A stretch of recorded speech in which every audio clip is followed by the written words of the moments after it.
Hello everyone, আসসালামু আলাইকুম। আপনারা সবাই কেমন আছেন? আশা করি ভালো আছেন। আমিও আলহামদুলিল্লাহ ভালো আছি। আপনারা দেখছেন তো কিছু ছোট ছোট বাচ্চারা প্র্যাকটিস করছে খেলার। আসলে ফুটবল খেলতে পারি না, কিন্তু দেখতে খুব ভালো লাগে। তো আমি আজকের এই গ্রামের ভিতরে একটি কাজে গিয়েছিলাম। সেখানে যে দেখি কিছু বাচ্চারা আহ, ফুটবল খেলার প্র্যাকটিস করতেছে। আর এর ভিতরে দুটো বাচ্চা আছে, তারা আনন্দ সহকারে ফুটবল খেলার প্র্যাকটিস করতেছে কি এবং খুব আনন্দ উপভোগও করতেছে।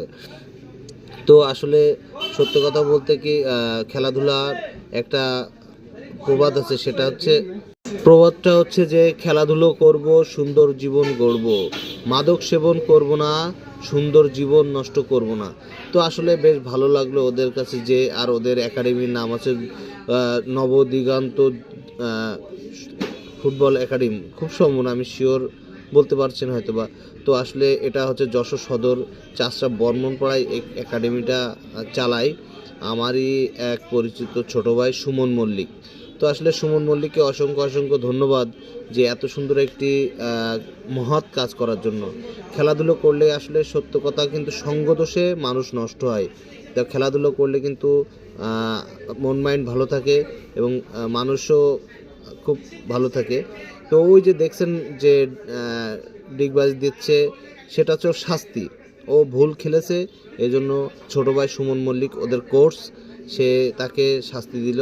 তো আমার সাথে থাকলে এখন এরকম মজার শাস্তি আরও দেখতে পারবেন। ওই ছেলেটা দিচ্ছে, ওকে 10 বার দিতে হবে। ও কিন্তু একটু ফাঁকিও মারছে, হ্যাঁ। সুমন আবার ওকে বকা দিচ্ছে, আবার দিচ্ছে। ও চুরি করেছে, সেটা হচ্ছে যে আমি স্যার 10টা দিয়েছি। সুমন মল্লিক ওকে কিন্তু খুব গাইডে রেখেছে। তো আসলে সত্য কথা বলতে আমার খুব ভালো লাগলো আজকের এই ফুটবল খেলার এই একাডেমিটা দেখে।